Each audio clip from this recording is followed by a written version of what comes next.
And we are back. It's your boy, the Big Head Dude. I'm on fire this week. 3 interviews in 1 week, that's a lot for me. So, as always, man, I appreciate you guys if you're watching this, if you're sharing this. It sounds cheesy, but man, I'm out here trying to save lives and shit. I'm a superhero in my own sense. But, as always, man, subscribe to the channel if you haven't subscribed yet. Comment, share, give this to a loved one who may be battling with addiction. Give this to a loved one in recovery because we're trying to inspire some hope with it as well. But we're going to get right to it. I think this is a good story for you guys to hear. The man I'm sitting down with has a past that has pain, in it, you know, so we aren't alone. I know sometimes we think we're alone in our suffering, but nah, man, there's plenty of people out here like us and shit. So, go ahead and introduce yourself, brother. Who am I sitting down with? Alright, yeah, my name is Jose Patrice. I go by Chucky, though it's a family name that I went by since I was a baby. Go by Chucky. You got it from the family? Yep. How old are you? I'm 37 years old. 37? Yeah. And where are you from? I'm from Lincoln Heights, Los Angeles. California. Yep. California in the house. Did you grow up out there or? Yeah, born and raised. I was born in General Hospital. I spent most of my life in East LA, you know. What was it like growing up in East LA? Man, it's a whole different world there. It's like, you know, a lot of people think that being a part of a gang is an option, and that's not always the case. You know, so I mean, it was good when it was good. You know, I mean, like, we were all close. You know, whether you're from the hood or not. You know, we all looked out for each other, and you know, we all took care of each other in every sense of the word. But yeah, a lot of dirtiness came with that too. Like what? Well, so like my family's not the typical, you know, gang family in Los Angeles. You know, my dad and my uncles, they're a part of something higher. I'm not exactly sure what I'm allowed to say, but I'm just gonna keep it at that. Mm-hmm. And so, you know, being around, you know, drugs and, you know, just, you know, violence, mostly violence my whole life. You know, family demanded respect no matter where they went in California. And because of who my family was, there was always a target. So it was a struggle every day. Literally just fighting, you know, like just for me to go to school, I would go through 4 or 5 different hoods that didn't like me. I actually caught a murder charge when I was 15 years old. At 15? Yeah, at 15. Do you care to give us details on that? How did that come about? Well, all right, I'm gonna go back a little bit to where I was 9 years old. So a cousin of mine, very close cousin, all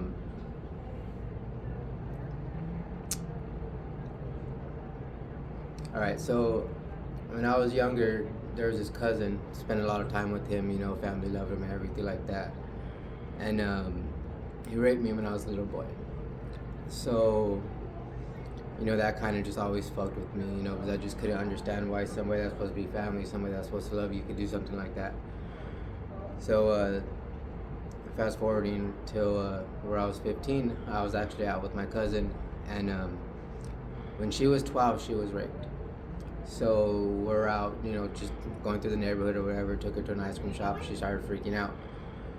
So I finally got out of her, you know, while she was freaking out, and she noticed the dude that had did what he did to her.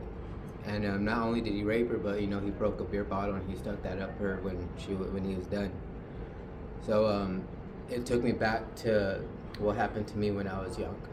Took you back to your trauma. Yeah. So I freaked the fuck out, and I called up some of my homies from my hood, and we swooped up on the guy and we threw him in a van. And we kept him for 3 days. You know, we did what we did with him, and I ended up putting a bullet in his head. What were the repercussions of those actions? Well, it was when we took him, it was in the middle of the day, so there was a lot of witnesses and everything like that. Mm-hmm. I ended up getting arrested, and at 15 years old, I got tried as an adult, I was in California, and they were talking about life and all this other shit, and at 15 years old, like, my balls just dropped, like, didn't even get to experience life, and they're talking about, throwing the rest of my life away. Right. But there were some other things that were involved, temporary insanity, and, they knew what happened to my cousin, and, what happened to me when I was younger, and, other things like that. So, it got dropped down to conspiracy and murder. I got sentenced 15 years. I did it over 9. So from 15 to almost 24 years old, I was Locked up. Yeah. And this is in Cali. Yep, California. What kind of stuff did you experience being locked up in Cali? That was so because of who my family is,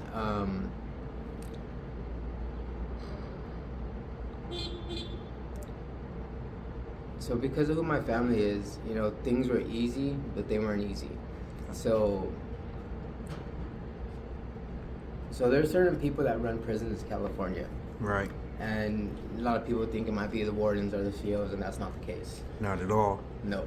So, my family had a big hand in that. So, things were easy in the sense of, like, making money. I got dope brought to me. The respect, didn't have to do what normally people would have to do to, get to a comfortable spot there. But at the same time, because of who my family was and because of who my dad was specifically, there was a big target on my back. Right. Other races, other prison gangs and stuff like that. So with that came a lot more, just a lot of violence. Like, it's one of those things where, you literally have to fight every day for your life. And because of family ties or whatever, it's not one of those things where you can just be like, all right, I'm just gonna sit back and leave me the fuck alone. Because if you do that, then you're singled out, and then you really, really do have a target on your back. So the best thing for you to do is just to, keep your mouth shut and do what's told, and, just kind of hope you make it through. And by God's graces, you made it through. Yeah. I feel you. Man, that's a lot quick. Usually I have time to process things myself, but man, that was a lot real quick. So let's go back. Growing up, like, in the household, what was your household like itself as a child? So when I was born, my mom had gave me up, for whatever reasons. So I have 9 brothers and sisters. I'm in the middle. For whatever reason, my mom either couldn't or didn't want me around. So luckily my grandparents took me. Right. And that was good. My grandfather passed away when I was 5. So then I started going, like, with my uncle. And then, like, every time my dad would get out of prison, I would end up back home. And then my dad would go back to prison, and then I would be out the door again. But when we were a family, man, like I said, 9 brothers and sisters, we were real close, we were real tight. My dad was very big on respect. Loved my mother. Like, he absolutely adored my mother. So it was just, we didn't want for anything.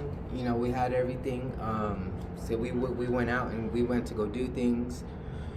But at the same time, I witnessed stuff like, doors getting kicked in at 3, 4 in the morning, having my dad pulled out, having him handcuffed and getting the shit beat out of him by cops. Doors kicked in by rivals. Just a lot of violence, a lot of drugs, a lot of money. There was a lot of chaos, but growing up in that chaos was normal. So, like, I put a needle in my arm at 13. I started shooting up heroin when I was 13 years old. Like, everything that I'm going to say, in no way am I trying to make my mom and dad look bad. I love my mother and father, rest in peace, very much. They did the best they could. and I don't blame them for anything. Right. But with me being a single father of 3 boys, I wouldn't be able to imagine allowing my kids to see some of the stuff that we saw. That's kind of how it is. Like, our parents raised us one way, and now we get to make a difference with how we raise our kids. That's cool. That's good that you have that insight. Yeah. And so, you said you started using at 13. Do you think drugs played a part in what you got caught up in when you were 15 and you going to prison? Oh yeah, because so today I have 187 days sober. Yeah. That's today.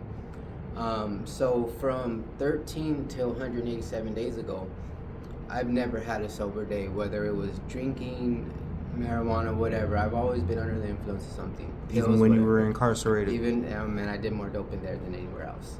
Mm. So, yeah, it's very easy to see that I wasn't in the right state of mind. Just the way I went about it, like, I didn't care who saw me. I didn't care. We had this dude for 3 days in an abandoned house, and there was a lot of noise. Right. I didn't give a shit. Like, I just was not thinking the right way. And, like I said, it just took me back to what happened to me, and I freaked out, and I didn't care who knew what I was doing. Like, I just didn't care.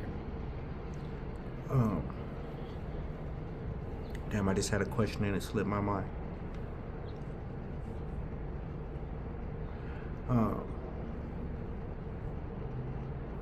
My bad, y'all. I was thinking and I forgot what I was thinking about.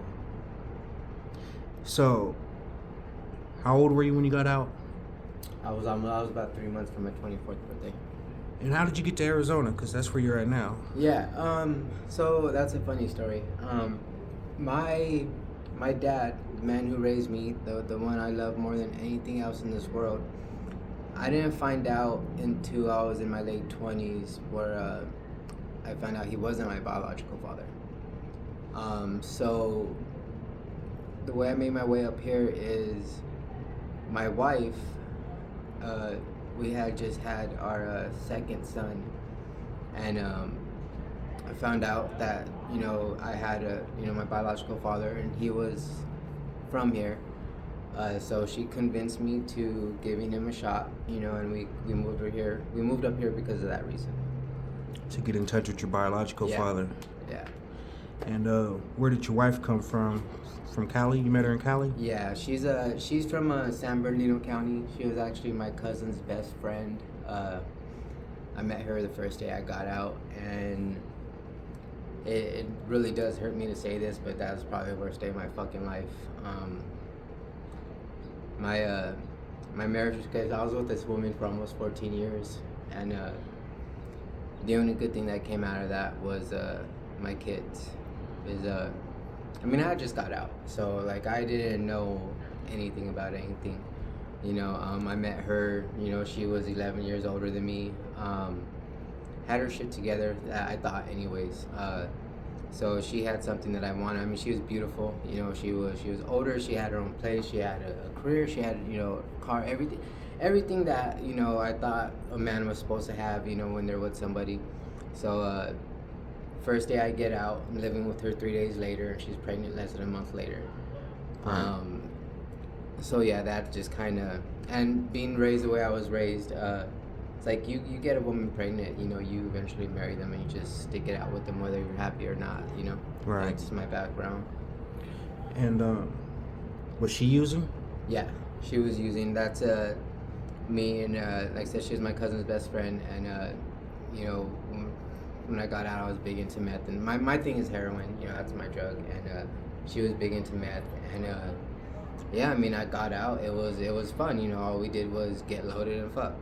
So not knowing that, because I grew up in prison. I was pretty fucking amazing at the time. Right.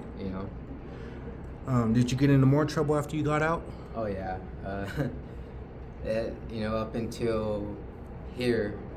That shit was just it was a constant. So my wife ended up cheating on me. All right, so the whole marriage was based around drugs. Like there was no love involved. I eventually fell in love with her. That I honestly did. I fell stupid in love with this woman. But like it was never there on her part. Just always just putting me down and now I think about it, I think it has a lot to do with like me never getting that love from my mom. So I just attached myself to the first woman that paid attention to me. Right. And just because she allowed me to fuck her, I thought that was love. You know, but she liked gangsters, so I thought that's what she wanted. So I was more of a gangster. And the thing about it is, so because of who my family was in California and their lifestyle, that was always put into me, like you're little Joe's son, you have to be something, and so I grew up thinking I had to be a gangster. And then I go to prison, I get out, and I meet my wife, and she likes gangsters, so I'm even more of a gangster. They call me Little Demon where I'm from. And all the time, and I just barely figured this out coming here to the Arc in Tucson, that that's not me whatsoever. Like I'm not a gangster in any way. Like the whole violence, their lifestyle, just all that shit's not me in any way, shape, or form. But yeah, there's just a lot of violence. Like I thought because of who my family was. Okay, so like I could go anywhere in California and the respect was given whether people liked me or not, just because of who my family was. So that shit followed me up to Arizona. And if you didn't give me respect, then I was gonna hurt you. You're Like gonna my get your whole respect. yeah, my whole life was based around violence, like nothing but violence. So that led back to prison again for 2 years, back to prison again for 3 years, back to prison again for 3 years. 6 months in county here, 4 months, a year here, and If you could add it up from 18 to now, how many years have you been a free man? a free man altogether. Less than you've been locked up? Oh yeah, so if you not counting, so counting juvie, youth authority, county, prison, all together, I've probably been out 12 years, maybe. And you're 37? Yeah. Man. Yeah. So, it's kind of like you're saying that, like your story was already written for you. You didn't get a chance to write your own story. Yeah. Just because of family ties and growing up. So the first time you used, why? Was it like peer pressure? No, so growing up, I looked up to my dad. Like, he could go anywhere in California, and I grew up just seeing stacks of money given to him.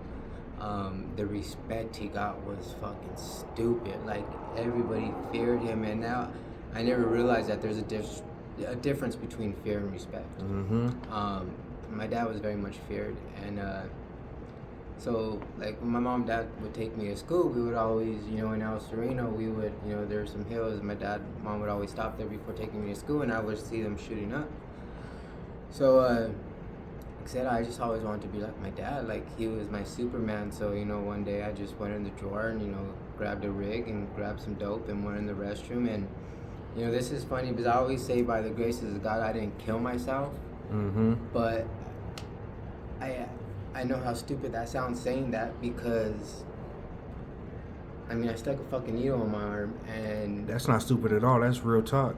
yeah, I didn't know what I was By the grace doing. of God, you didn't kill yourself. Yeah, like I didn't know what I was doing, and the thing is, though, like I didn't miss. I hit the vein, and it was a wrap after that.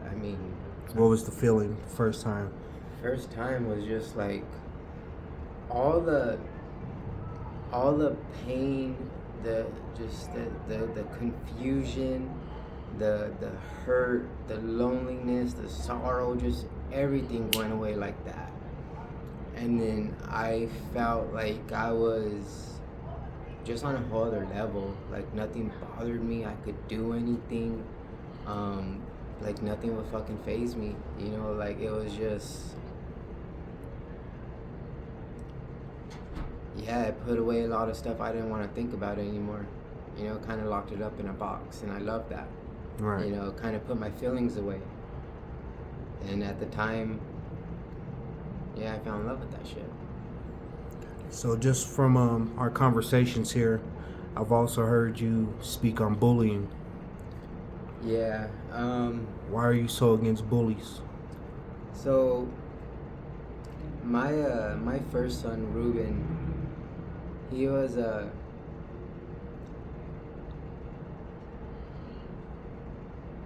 he was you know, he got so caught up in the opinions of other people and just trying to fit in so much and trying to be something that he wasn't, and when people didn't agree with anything he did, said, wore, or anything, he took that shit to heart so much, and he was bullied to the point to where he hung himself and he took his life. Man.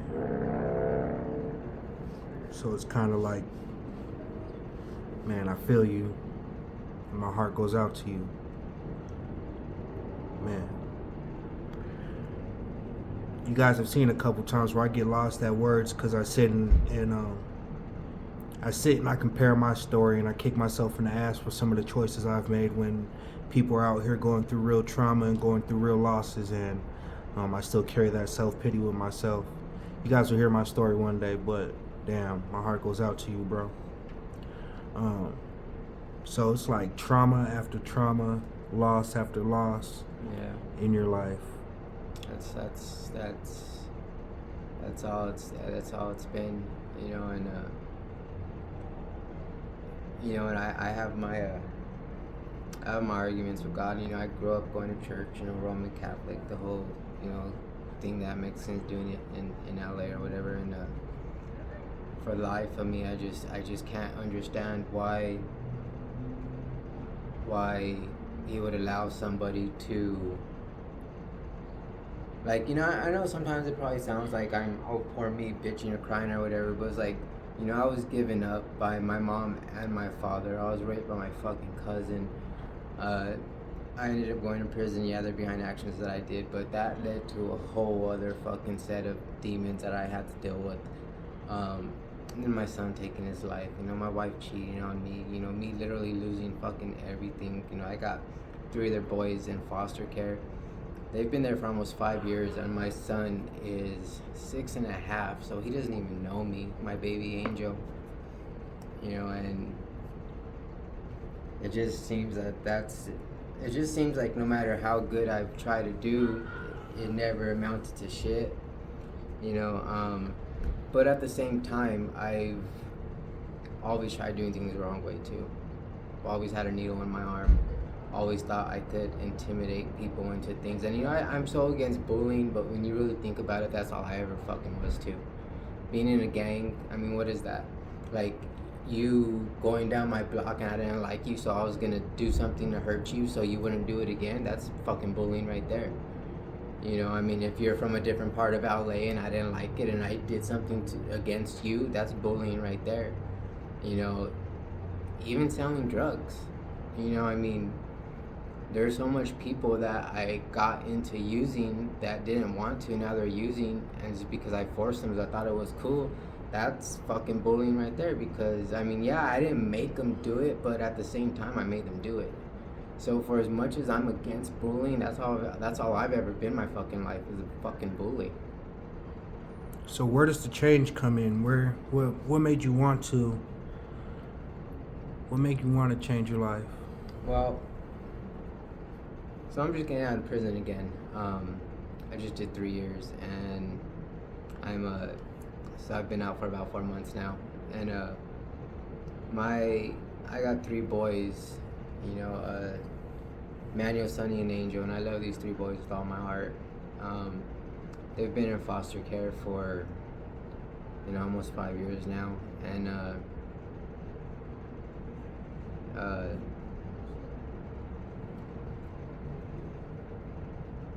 uh, you know, there is, my wife, I don't know, maybe she just couldn't get over the fact of what happened to her son, whatever, but, she couldn't stop using, and one morning I had woke up and she didn't wake up. So, with all this shit happening, it just got to the point to where it was like, I can't do this shit no more. I mean, I just lost another house. I lost my kids. I lost one of them for good. I lost my wife for good. I fucking lost me. My 9 brothers and sisters want nothing to do with me anymore. Like, they won't even talk to me. When my kids got taken away, they reached out to them so they could take them, and they said no. For the first time in my life, I feel like I'm alone, that I truly have nobody, and this is the first time that I could honestly say that I'm scared. Like, I don't know what to do anymore. I am so, I don't know who I am. I don't know who my kids are. I don't know anything. All I know is me doing a half-gram shot of heroin and smoking 15-20 blues and a couple of bowls of meth just to get up in the fucking morning isn't normal. And I just can't no more. Like my kids need a father, and it's funny because I said, like, I didn't want my kids to have to go through what I went through, but I've been thinking about this the last few days. And so I grew up with my dad in prison. My mom and dad were heroin addicts, and then here I am, my kids are growing up with me in prison. They don't even know me, and I'm a fucking heroin addict. So I came up here to change that around, but yet it's just a fucking cycle that kept on going around, and it's not gonna break unless I break it. So you're fighting today to break that? Yeah. Is that what gives you drive and motivation today? That's the only thing that does. I mean, for the first time in my life, I feel, and it's funny because it's taken a bunch of strangers that I don't fucking know. I'm not from Arizona. I'm not from any of these hoods. I don't know any of these people up here. But for the first time in my life, I feel like I matter. I feel like I'm part of a family. There's people that have my back now that want nothing but good from me, and they don't ask for a fucking thing in return. Mm-hmm. I get so lost in my head so much, it's not even funny, and people just come just to check on me, just be like, hey, I'm thinking about you, how's your day going? And it's a constant reminder. So like with everything that's happened in my life, I've always had my walls up so high. I never trusted anybody, because every time, everybody who's truly mattered to me has let me down in every fucking sense of the word. And I've always pushed away people that I thought would be good because I had that fear of just getting hurt again. And it took me losing fucking everything, and I mean everything. I mean my house, my family, my fucking soul, for me to realize that not everybody's fucking out to get me. Mm-hmm. And I know a lot of that had to do with the drugs, because addiction ain't no joke. It really consumes every part of you, to where people that love you look at them like they're gonna fuck you over, and that's not the case. And it's just, it's scary what. So my dad raised me to be a man, and all I've ever been was a scared little boy because I ran away to dope. Mm-hmm. I relied on something that wanted nothing but chaos, confusion, hurt, and pain. And I relied on that, and I got so comfortable in the darkness and the pain that that's where I wanted to be, and it took me falling down time after time again to the point to where everybody just said, fuck it, Chuck's not gonna change. Chuck is, I'm that family member that's like, all right, he's a heroin addict, he's gonna die on heroin. He's either gonna get killed by somebody, or he's gonna end up doing the rest of his life in prison, or dope's gonna kill him. And my family accepted that. And now I'm sitting here, my oldest son wants nothing to do with me. he doesn't even want to talk to me. My middle son cries at night, Sonny. He cries at night because he can't understand why his dad hasn't brought him home. Like I said, I was gonna bring him home 3-4 fucking years ago. My baby Angel doesn't even know me. Like, he doesn't know me. I'm not his dad, you know, and I'm sitting here by myself in this fucking world, and the reason why I'm sitting here in this position is because I allowed this shit to happen. And the only thing that's gonna change that is me. Mm-hmm. You know, so I'm tired of. I always thought I was a functioning drug addict, but that's not the case. I'm tired of the dope doing me, and that's all it's done. It's done me in every way. What are some things you do today that like help you just with your mental space? And Well, right now my biggest thing is like I work out like crazy. I mean, I'm up at 4 in the morning. I hit the gym. I work out for 2 hours, and then I run. That's my biggest thing. That's my biggest thing is working out right now.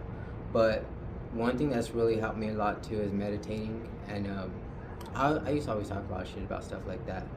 But like just meditating and just some of the stuff that I've talked about right now about like me being raped, getting my family giving me up. And like some of the stuff that I said here is not even my darkest shit that I've done in my life. But just because I'm at a point to where I could talk about it, that has just freed up so fucking much. Just realizing that I am truly powerless, realizing that I have no control in anything, that I fucking can't do this by myself, that I need so much help, it's not even funny, and not being scared to ask for that help. Truly engaging in, so like, we're in residential treatment right now. Yeah, I could sit there with my finger up my ass and not really give two shits about it, but like I engage in what they're offering to teach me because I don't have life skills. mm-hmm. I don't have life skills. I don't have coping skills. I don't know how to talk to people. I've never been sober. I don't know what it means to be sober. This whole sanity trip scares the fuck out of me. But I'm finally at a point to where I could admit that I'm scared, admit that I need help. So it forces me to listen, to engage, to keep an open mind. And that's one of the biggest things, just keeping an open mind, because I don't know everything. If I did, I wouldn't be sitting here right now. And just realizing that I need help. And I always thought that there was something wrong with me, that I was just a drug addict. I never knew that this was a disease. Mm-hmm. And just like every other disease in the world, and you might not be able to cure it, but you could get help for it. Right. And that's what I'm doing now. What do you want out of your future? What do you see yourself doing in the future? Well, first, hold on. Are you on parole or anything right now? No, I'm good right now. You're clean. No, Yep. no paper trail, no none of Nothing. that. I'm good right now. That's what's up, man. Yep. That's what's up. So, yes, your future. What do you want to do with your future? So right now, I was thinking about staying in Tucson, but people I know up here are just it's funny because I went out a couple of days ago to a doctor's appointment, and I was on the bus, and I went to one of my parts of town, and I saw 3 people that were just recently here in the rehab center that we're at right now, and I just saw how fucking shot out they are already, and they've only been gone for like a week at the most. Yeah. And so that scared the shit out of me. Like, it fucking scared me like no other thing has before. And so right now what I'm doing is I'm gonna be leaving Tucson for a while. I'm gonna be going to Stafford, Arizona, and I'm going straight into sober living too. I'm not gonna try to go hit the streets and think I got this and I'll be all right, because I know that's not the case. I know I still need a lot of help, and I know I need to be completely reprogrammed, because the way I was programmed before is just gonna lead me to my coffin. Mm-hmm. So I'm going to sober living, and the way I got that is through people we met here, and that's what makes me trip out sometimes, because so these classes that we're in are filled with thieves, gang members, addicts, murderers, convicts, and that's what entails in our groups. That's what our groups are. And the way I got hope from humanity again is from these people, the lowest of the low, the people that, like, we were counted out. People look down on us. People think that we're just worthless and not gonna do shit. But these are the people that gave me hope again. These are the people that are sticking out their hands to me. And because of these people, I actually have a chance now. Like, I have sober living set up. I have a job waiting for me, making very good fucking money. I don't have a high school diploma. I don't have a GED. I'm a felon. I'm a fucking murderer. I'm an addict. There's not a lot of places that would offer me fucking anything, not even let me throw their fucking trash out. Right. And there's this dude offering to help me just because he wants to see me do good. And so yeah, that's what my next step is. Like I said, I have 187 days today, and I plan on turning it into 188, 189, 190. I just want to keep on going. I'm not going to say one day at a time. One day at a time. That's it. And I'm not going to get too far in the future because I don't want to set myself up for failure. Right. But I have a solid plan, and it's all based around NA, the 12 steps, and sobriety. And I'm changing completely everything about myself, the way I think, the way I talk, the way I act. I'm being very selective on who I allow in my circle now. It's funny, they say there's only one thing you have to change, and that's everything. And that's what I'm doing right now. I'm even leaving my surroundings because this whole sobriety kick is, I need this more than I need oxygen right now. And the only thing that's going to keep me from this is me. And I was victimized, but I'm not a victim. And I need to constantly remind myself of that, because it's so easy to get lost in here and fall back into that victim role. Because all of us have been through a lot of shit. Now, you can't say one person's hard was harder than somebody else's hard, because hard is hard, bottom fucking line. And it's just so easy to get caught up in that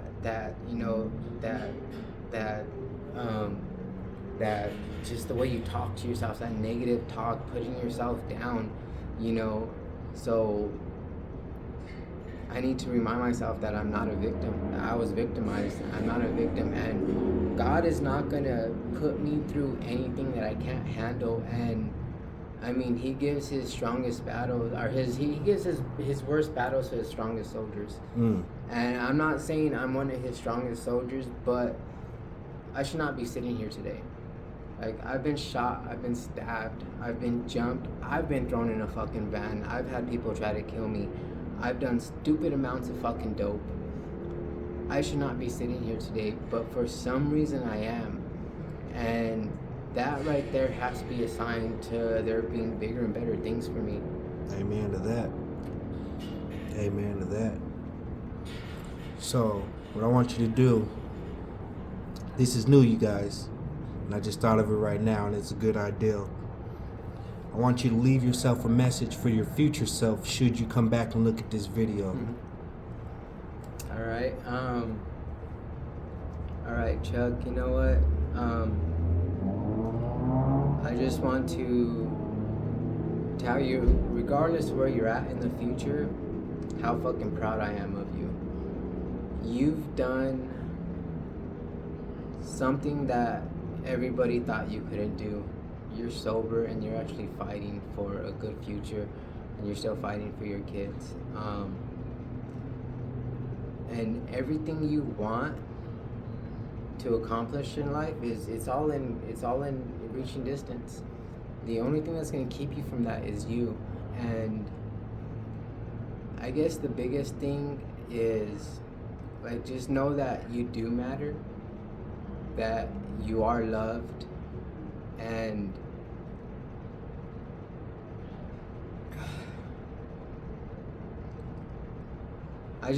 so when I do come back and look at this, because I will, I'm just gonna kind of laugh at it, because I know just in my tone of voice the reservations that I still might have about about life, about being sober, because so much has happened.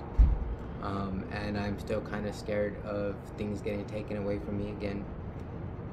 But I know if I stay on the path that I'm on now, that things are going to get better. If I keep on doing the next right thing, if I keep on telling myself how important I really am, because I fucking am. Mm-hmm. Like, I am not all those things that I've told myself and that everybody else has told myself. Mm-hmm.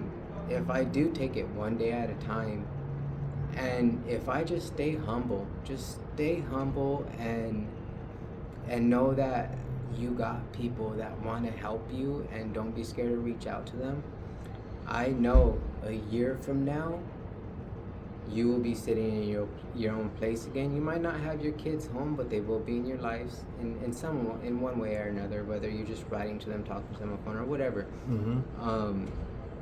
And I just see you being a lot happier than you are now a year from now, because yeah, I still have a lot of doubt and I'm still scared and I still have a lot of bad days. Don't get me wrong, this is a fucking struggle. It really is, and I struggle every fucking day. But it is getting easier, and I just for anybody who might watch this, just know that you know, like I said before, whatever you go through in life, it's not all for nothing. There's a reason behind everything.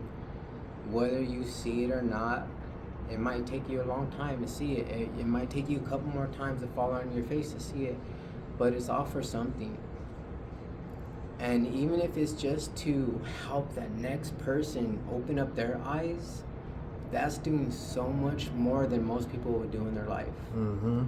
So just because you might have done things in your life and you might have been certain places, prison or whatever your story is, just know that you're not alone, that other people have been there. Other people are fighting as hard as you do. And for as heavy as that phone is sometimes, all you have to do is pick it up and there will be help on the other side. You just gotta pick that phone up, ask for help. That's it. Humble thyself. Yes, that's it. Man, Chucky, I say this on all my videos, but damn, every video touches me a different way, man. Fucking, this is my best video yet. I appreciate you for being vulnerable. I think for the other Chuckies out there who are going through life, taking pitfall after pitfall, this may help them, you know? And again, I'm a storyteller. And the story is yeah, we made bad choices, but we're not bad people. We didn't just wake up one day and say, hey, I want to be a piece of shit. You know, life happens. The point now is that we're striving and fighting to be somebody better. You know, be somebody better tomorrow than I was today.